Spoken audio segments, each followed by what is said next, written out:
Fan तो मैं आज घना दहाड़ा नया सॉन्ग लेकर आ रहा हूँ। तो दोस्तों वारो लागे थी कमेंट एंड लाइक कर जो कि अपने चैनल का जब भी सब्सक्राइब कर ले वो दोस्तों कि बेवफा टिमली सॉन्ग है घना दहाड़ा में लाई रही।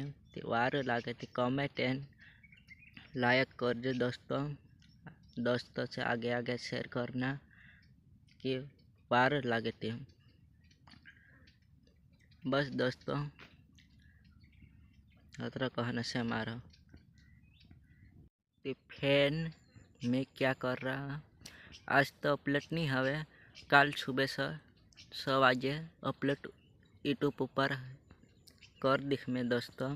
तो तुम चैनल पर जाइन हमें ले जो कि अपनी चैनल ना नाम से सिंगर अनिल लिंगवाल ऑफिशियल कि दोस्तों चैनल का जो सब्सक्राइब नहीं कर है ना तो पहले चैनल का जो सब्सक्राइब कर ले दो अपना आखा गाना जड़ जाए और पुरानी है से भी नवला है से भी हाइन आओ है से भी जड़ जाए दोस्तों।